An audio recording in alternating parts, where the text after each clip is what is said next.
Oke, kita lanjutkan untuk soal nomor 3, yaitu PD Kino mencatat transaksi penghapusan piutang menurut metode penyisihan.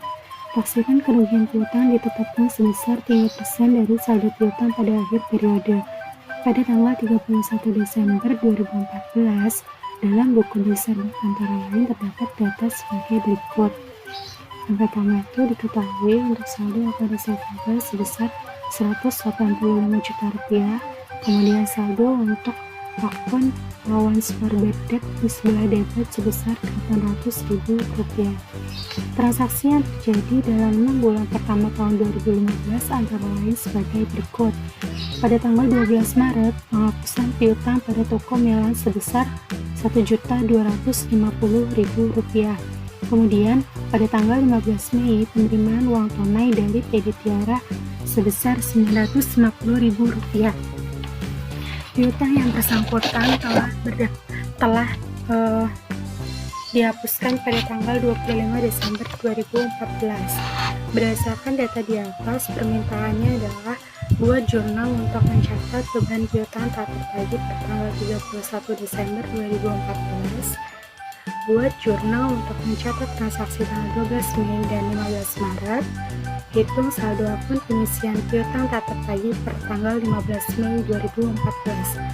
Oke, langsung saja kita buat untuk permintaan yang pertama untuk mencatat beban piutang tak tertagih. Sebelumnya kita hitung dulu nih taksiran, dimana kita menghitungin itu menggunakan metode taksasi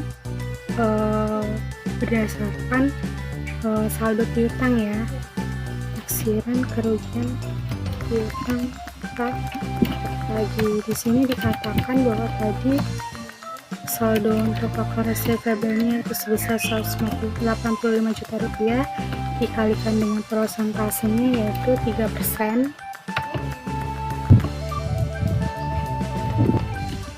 Langsung saja kita kalikan.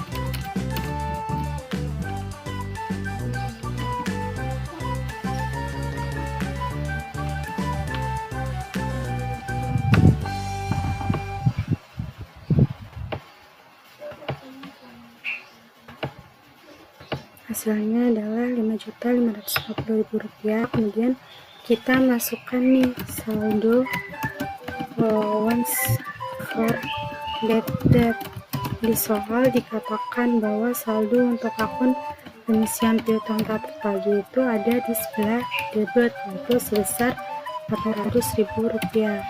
Oke, pada saat menghitung penghapusan piutang menggunakan metode taksasi saldo piutang itu perlu diperhatikan letak dari saldo akun pengisian piutang tak tertagih. Jika di debit maka dia akan ditambahkan dengan hasil jumlah perhitungan yang sebelumnya. Tapi jika di kredit, jika saldo akun pengisian piutang tak tertagihnya, maka dia akan mengurangi yang telah dihitung sebelumnya. Kemudian ini berarti taksiran kerugian piutang tak tertagih yang dibebankan pada tahun 2014. Ya udah, ini kita tambahkan saja sama dengan sum. Ya, maka hasilnya adalah sebesar Rp6.350.000. Berarti ini sudah selesai ya. Berarti langsung saja kita buat jurnalnya, yaitu bad debt expense pada allowance for bad debt sebesar Rp6.350.000.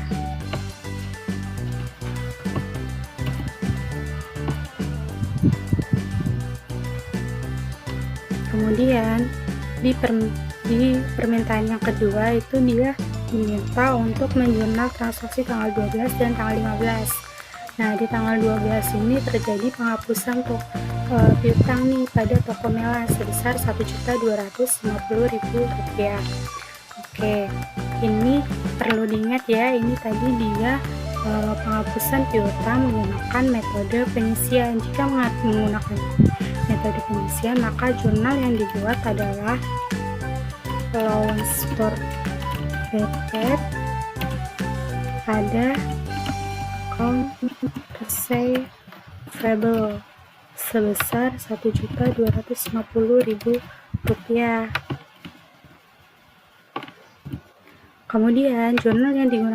Kemudian pada tanggal 15 itu dia terjadi penerimaan uang tunai dari PD Tiara Rp950.000 dari piutang yang telah dihapuskan di tanggal 25 Desember. Oke, jadi dia menerima pelunasan atas piutang yang telah dihapuskan pada 25 Desember 2014. Berarti ini transaksinya terjadi di tahun sebelumnya ya. Berarti kita balik dulu nih jurnalnya. Apa jurnalnya?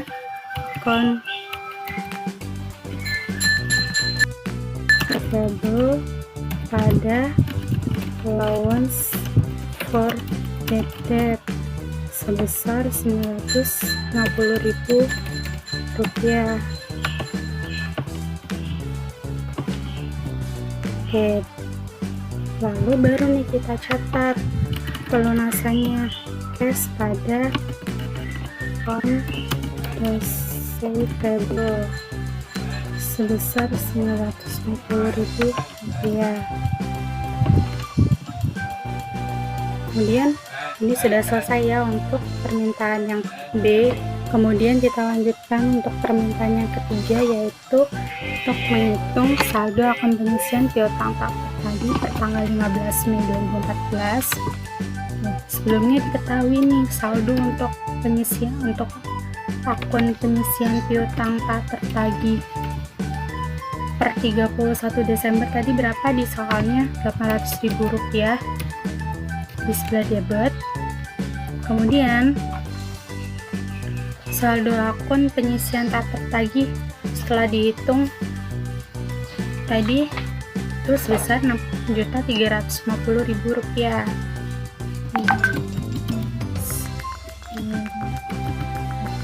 Itu dia Rp6.350.000.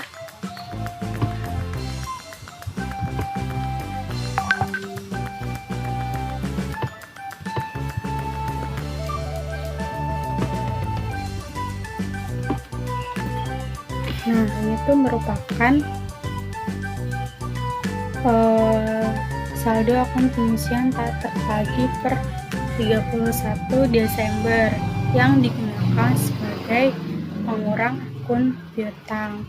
Dan selanjutnya itu tuh akan menjadi saldo akun pengisian piutang tak tertagih pada awal periode tahun 2015. Jadi ini tuh saldo awal ya, awal tahun 2015 untuk akun pengisian piutang tak tertagih. Kemudian di sini masukkan nih tanggal 12/5/15 itu dia dikatakan nih ada allowance for bad debt sebesar Rp1.250.000. Kita masukkan nih. Ini di sini sama dengan ini dikurang ini 4.300.000. Kemudian masukkan nih juga yang tanggal 15 untuk tanggal 15 Maret dia juga ada nih transaksi yang masuk ke dalam akun yang ada akun allowance for bad debt tanggal 15 bulan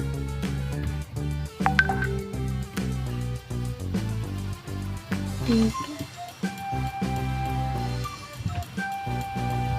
2015 itu ini dikredit Rp950.000 sama dengan ini. Nah, maka jumlah saldo akun pengisian piutang tak tertagih per tanggal 15 Mei 2014 adalah Rp5.250.000. Kita buat jurnalnya. Expense ada allowance for bad debt sebesar Rp5.250.000. Oke, selanjutnya ini sudah selesai ya untuk permintaan yang C untuk saldo akun pengisian piutang tak tertagih per tanggal 15, yaitu hasilnya Rp5.250.000. Kemudian untuk yang nomor 4, mana soalnya berbunyi PD Big-Jaya mencatat transaksi penghapusan piutang menurut metode taksasi umur piutang. Berikut data mengenai piutang tahun 2013 dan tahun 2014. Pada tanggal 31 Desember 2013, saldo piutang sebesar Rp185.500.000 ditaksir tidak dapat ditagih sebesar 3%. Saldo akun pengisian piutang tak tertagih sebesar Rp1.600.000 di sebelah kredit. Oke, langsung saja kita hitung. Taksiran kerugian piutang tertagih itu RP dia dikali 3%.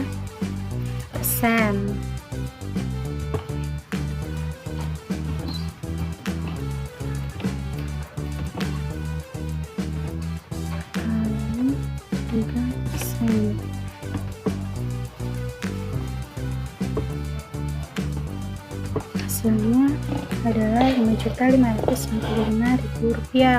Kemudian masukkan nih, di sini diketahui bahwa saldo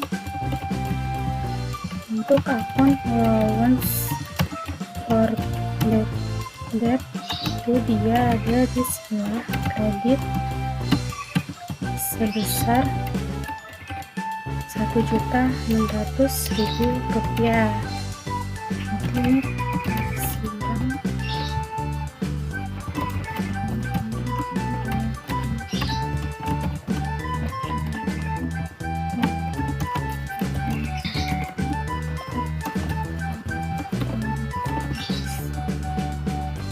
berarti ini, tadi seperti yang sudah dijelaskan sebelumnya bahwa ketika saldo akun pengisian piutang tak tertagih atau allowance for bad debt itu ada di sebelah kredit, maka dia dikurangi.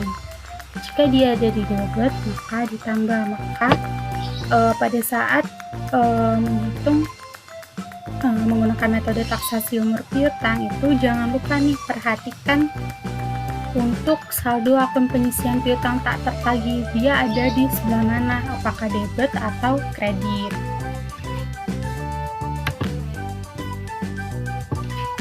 Maka hasilnya adalah Rp3.965.000. Oke, ini yang ditanyakan hanya sekedar untuk menghitung bebannya saja ya.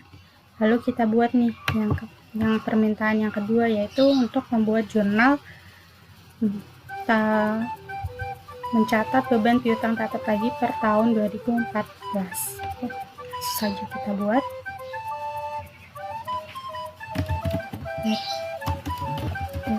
Expense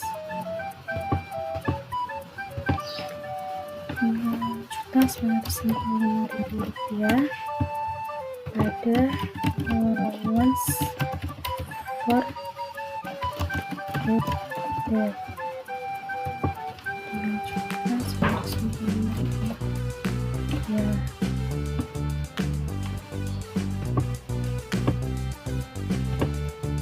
Oke, untuk yang nomor 4 sudah selesai ya. Kemudian kita lanjutkan untuk soal nomor 5.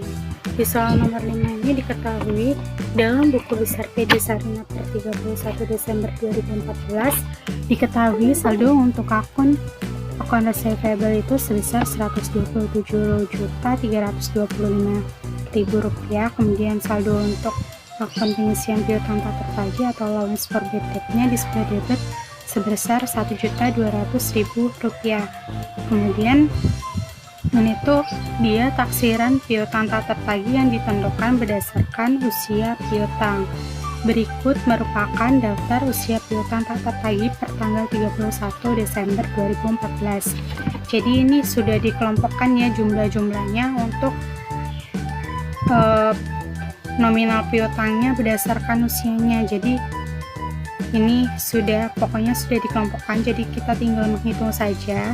Lalu ini diketahui nih persentase kerugiannya. Yang pertama, belum jatuh tempo itu 1,5%, lewat jatuh tempo 1-30 hari itu 4%, lewat jatuh tempo 31-60 hari itu 8%, dan lewat jatuh tempo 61-90 hari itu 15%, lebih dari 90 hari itu 25%. Nah, kemarin pada saat ibu mengoreksi itu kebanyakan memasukkan persentase kerugian pada usia 1-30 hari itu kalian masukinnya 4,5% ya. Kemarin kan memang di Word yang ibu kirim di GCR itu kan memang ibu lupa ya untuk memasukkannya, sehingga kan ibu kemarin kirim fotonya di grup, tapi ibu nggak tahu nih kenapa kalian dapat 4,5% itu dari mana. Tapi sebenarnya yang ibu foto itu dia 4,0% ya, yang artinya adalah 4%.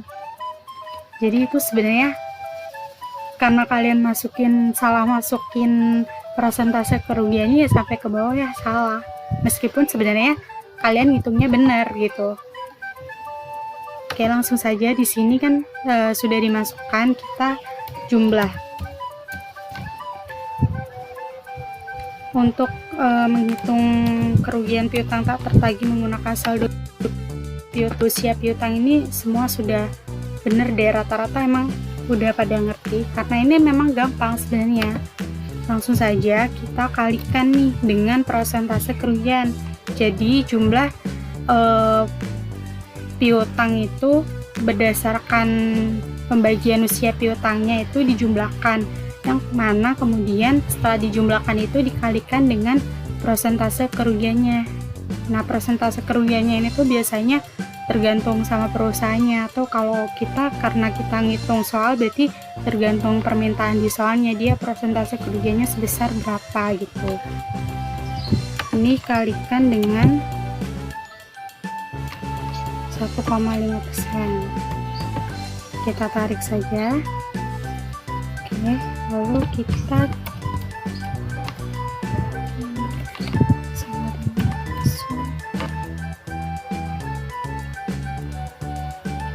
maka hasilnya adalah Rp4.656.500.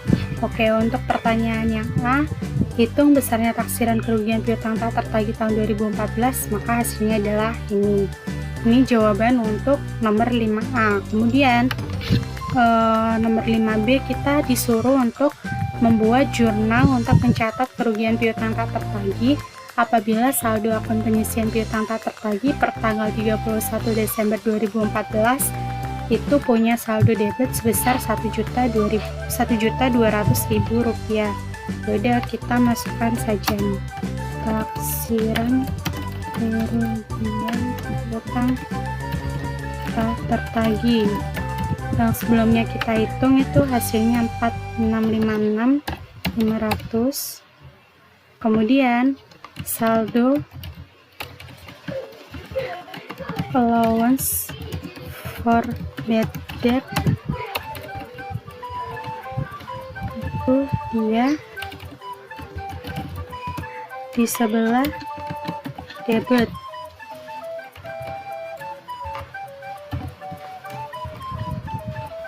sebesar Rp1.200.000. K di sini berarti diperoleh hasilnya ya berapa? Ini ditambah apa? Dikurang? Ditambah ya, karena dia saldonya di debit. Jadi ini sama seperti tadi yang dia dihitung berdasarkan saldo piutang. Kalau dia saldonya di debit, berarti ini dikurangi dengan taksiran kerugian piutangnya. Tapi kalau misalkan dia saldonya di kredit, maka dia dikurang. Kalau di debit dia ditambah, kalau di kredit dia dikurang. Jadi saldo untuk beban piutang tadi, dia hasilnya sama dengan sum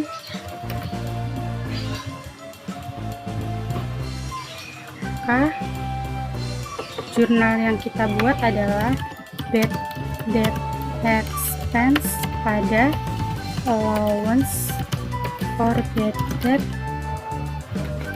sebesar 5.856.500.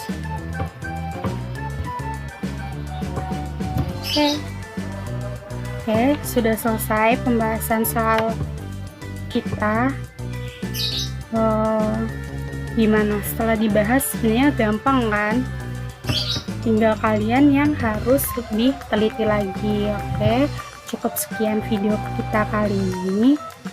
Wassalamualaikum warahmatullahi wabarakatuh.